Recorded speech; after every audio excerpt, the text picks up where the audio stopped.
بسم اللہ الرحمن الرحیم اعوذ باللہ من الشیطان الرجیم بسم اللہ الرحمن الرحیم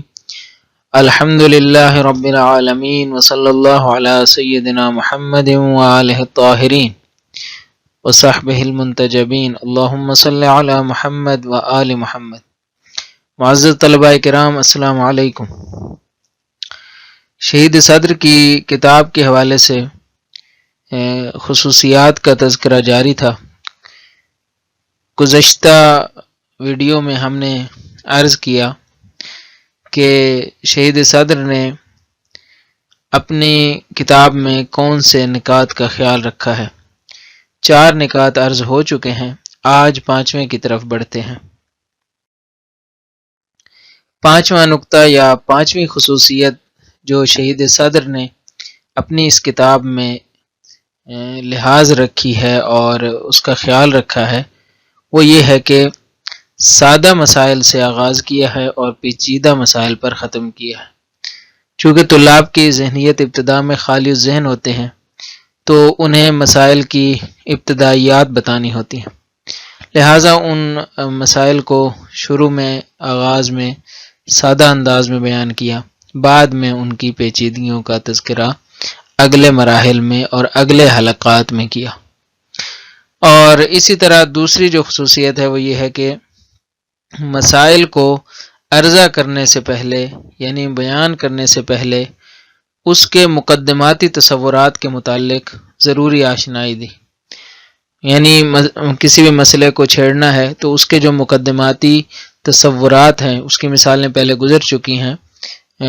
ان سے آشنائی پہلے دی، بعد میں اس مسئلے کو چھیڑا۔ اسی طرح مباحث کے فہم کو مسائل لاحقہ کے فہم پر موقوف نہیں کیا گیا۔ ایسا نہیں کہا گیا کہ یہ مسئلہ آگے چل کر بیان ہوگا اور اس مسئلے کے جو ضروری چیزیں ہیں ان کو آگے بیان کیا جائے اور خود اصل مسئلہ کو پہلے بیان کیا جائے، بلکہ خیال رکھا گیا ہے کہ پہلے جو مباحث بیان ہو اس کو کسی بھی لاحق مسئلے پر موقوف نہ کیا جائے۔ مثلا مثال میں کے طور پہ حلقہ ثانیہ میں اجتماع امر و نہی کے عدم امکان کی جو بحث ہے کہ ایک ہی مورد میں امر اور نہی کا جمع ہونا ممکن نہیں ہے، اس بحث کو مقدمہ واجب کی بحث پر مقدم کیا کیونکہ اس کی ضرورت تھی۔ پہلے اس کو سمجھنا ضروری تھا، بعض مقدمات اس میں ذکر ہونے تھے، بعد میں مقدمہ واجب کی بحث کا تذکرہ ہونا تھا۔ لیکن حلقہ ثالثہ میں اسے برعکس کر دیا کیونکہ اہداف بحث میں یہ شامل تھا کہ اس کو پہلے لایا جائے اور اس کو بعد میں رکھا جائے۔ لہٰذا یہ ایک خصوصیت ہے کہ طلاب کے ذہن کو مشوش کرنے سے بچانے کی کوشش شہید صدر کی طرف سے پوری کی گئی ہے کہ طلاب کا ذہن جو ہے وہ مشوش نہ ہونے پائے۔ 6ٹھی خصوصیت یہ ہے کہ شہید نے حلقات کو 3 حصوں میں تقسیم کیا اور طلباء پر ایک ساتھ مطالب کا بوجھ ڈالنے سے پرہیز کیا ہے۔ یعنی دوسری کتابیں ان میں ایک بار بحث ہوئی ہے، مطرح ہوئی ہے اور ایک ساتھ ہی اس کے تمام زاویوں کو مورد بحث قرار دیا گیا ہے۔ لیکن حلقات کی یہ خصوصیت ہے کہ اس میں 3 کیٹیگری میں بحث ہوئی ہے، 3 مختلف انداز میں، اور ان کو پہلے سادہ انداز میں بیان ہوا، پھر متوسط، پھر پیچیدہ۔ حلقہ اولا میں علم اصول کے ابتدائی تصورات سے آگاہی دی گئی، مثلا بعض اصطلاحات بتائیں گی، ظہور تصوری کیا ہوتا ہے، ظہور تصدیقی کیا ہوتا ہے، امارہ اور اصل میں کیا فرق ہے، منجزیت اور معذریت کیا ہوتے ہیں، جعل حکم اور مجعول میں کیا فرق ہے کہ جعل ایک مرحلہ ہے اور مجعول کا جو مرحلہ ہے وہ علیحدہ ہے۔ جعل جو ہے وہ ملاک کا مرحلہ ہے اور مجعول جو ہے وہ فعلیت کا مرحلہ ہے، یعنی ایسے موضوعات جو خارج میں متحقق ہوتے ہیں جیسے قدرت ہے یا اس طرح کی جو چیزیں ہیں، عقل ہے، تو یہ مجعول کا مرحلہ ہے۔ اسی طرح معنی اسمی اور حرفی کا جو فرق ہے کہ معنی اسمی استقلالی ہوتا ہے، حرفی غیر استقلالی ہوتا ہے۔ اسی طرح حاکم اور وارد اور مخصص میں جو فرق ہے، تینوں میں حکومت، ورود اور تخصیص، یہ سارے اصطلاحات ہیں جو آگے چل کر حلقہ اولیٰ میں بیان ہوں گی۔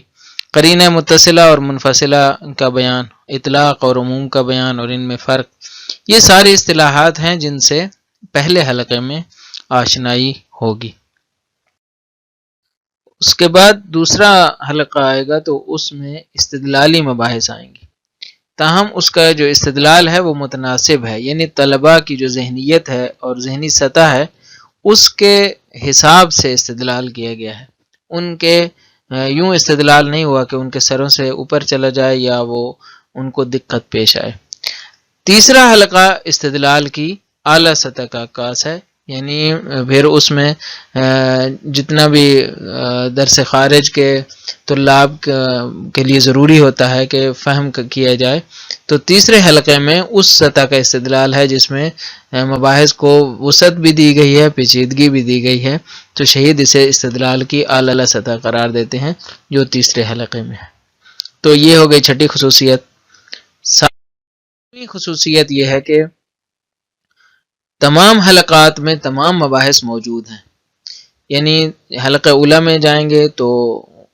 دلیل شرعی کی بحث بھی آئے گی، دلیل عقلی کی بحث بھی آئے گی اور اصول عملیہ کی مباحث بھی آئیں گی۔ حلقہ ثانیہ میں بھی پھر یہی مباحث ہے، حلقہ ثالثہ میں بھی یہی مباحث ہیں، لیکن استدلال اور مطالب کو اس انداز میں بیان کیا گیا کہ تکرار پیش نہ آئے، یعنی کوشش یہ کی گئی ہے کہ تکرار سے پرہیز کیا جائے، مباحث کو بیان کیا جائے لیکن نظریات نئے بیان کیے جائیں۔ حجیت کی مباحث ہیں تو اس کے جو استدلالات ہیں ان کو تکرار نہ کیا جائے۔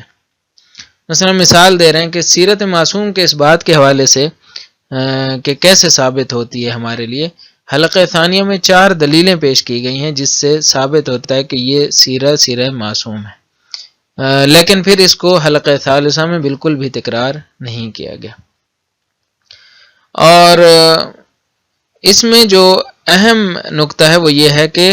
اصل جو چیز موضوعیت رکھتی ہے وہ طلباء کی فنی ضرورت ہے۔ طلباء کی فنی ضرورت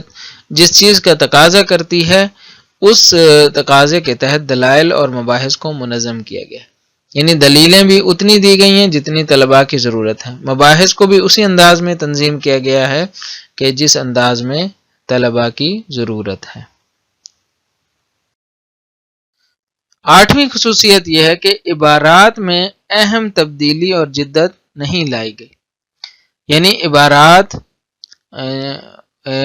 اسی کلاسک انداز میں بیان ہوئی ہیں۔ حلقہ اولیٰ میں کسی حد تک جدت تعبیر موجود ہے،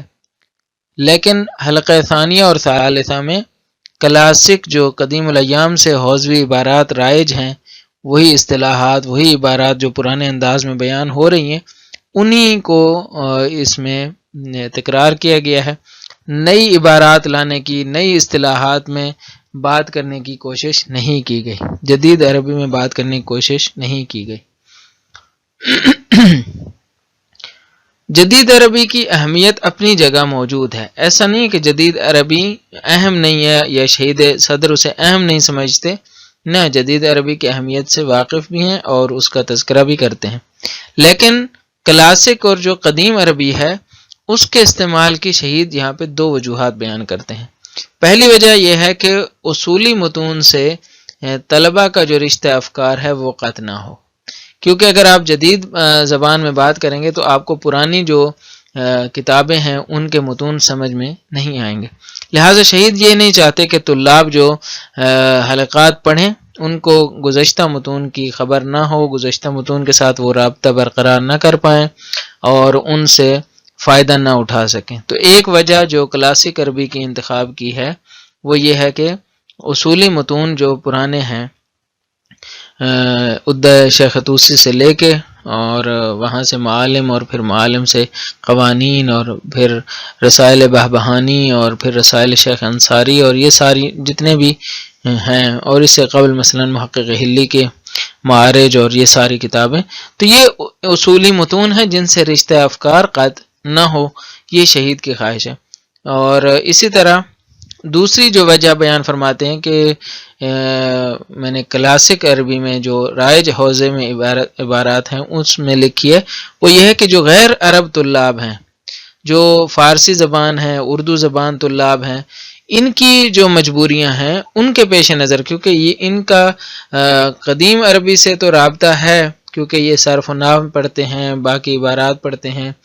اور حوزوی متون پڑھتے ہیں، لیکن جدید عربی سے ان کا رابطہ برقرار کرنا مشکل ہے۔ اس مشکل کے پیش نظر بھی شہید نے پرانی عربی کو ترجیح دی ہے نئی عبارات پر۔ یہ ہو گئی 8ویں خصوصیت۔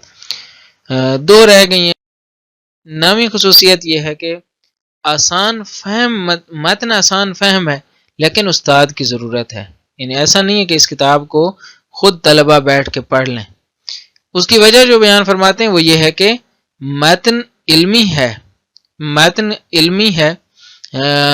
تعبیر آسان ہے، یعنی متن کو ہم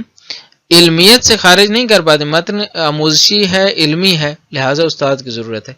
تعبیر کیا ہے؟ آسان ہے، کوشش کی گئی ہے واضح انداز میں مطالب لکھنے کی تاکہ آسان، پڑھانا بھی آسان ہو، پڑھنا بھی آسان ہو۔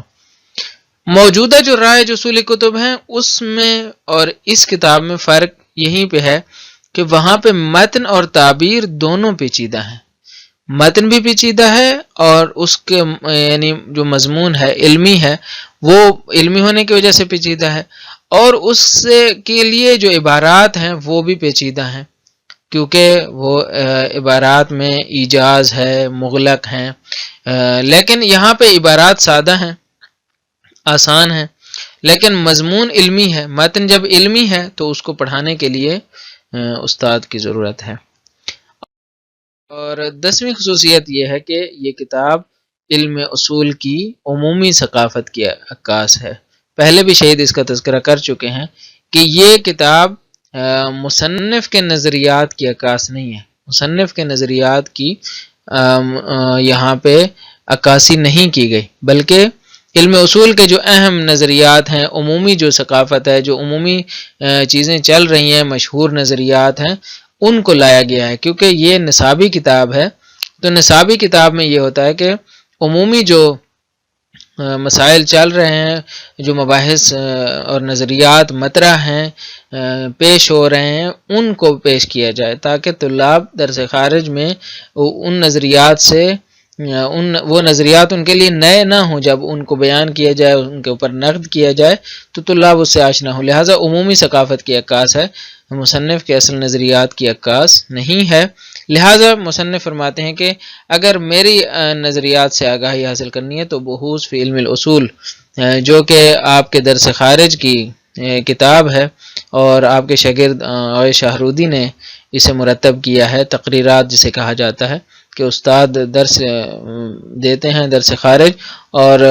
جو برجستہ شاگرد ہوتے ہیں وہ تقریرات لکھتے ہیں، تو یہ کتاب مصنف کے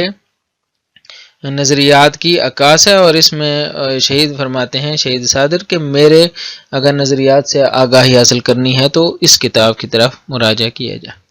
تو یہ وہ خصوصیات ہیں جن کا آج ہم نے تذکرہ کیا۔ سبق کا خلاصہ دیکھ لیتے ہیں کہ ہم نے 6ٹھی خصوصیت سے 5ویں خصوصیت سے آغاز کیا تھا کہ سادہ مسائل سے یہ کتاب جو ہے شروع ہوتی ہے اور پیچیدہ مسائل پر ختم ہوتی ہے، یعنی حلقہ اولا سادہ ترین مسائل اور حلقہ ثالثہ پیچیدہ ترین مسائل پر ختم ہوتا ہے، اور حلقات کی 3 حصوں میں تقسیم کی ضرورت کو بیان کیا۔ اسی طرح تمام حلقات میں تمام مباحث کا وجود ہے لیکن تکرار پھر بھی کم ہے، اس سے پرہیز کرنے کی کوشش کی گئی ہے۔ اسی طرح ادبی لحاظ سے زبان میں اہم تبدیلی اور جدت نہیں لائی گئی، اس حوالے سے جو وجوہات تھیں اس کا تذکرہ ہوا، اور آسان فہم ہونے کے ساتھ ساتھ استاد کی ضرورت کیوں ہے اس بات کا بھی ہم نے تذکرہ کیا، اور آخری نقطہ یہ بتایا کہ یہ کتاب علم اصول کی عمومی ثقافت کی عکاس ہے، نہ کہ مصنف کے ذاتی نظریات کی۔ امید ہے یہ سبق بھی آپ کے لیے مفید رہا ہوگا۔ اجازت دیجیے، والسلام علیکم ورحمۃ اللہ وبرکاتہ۔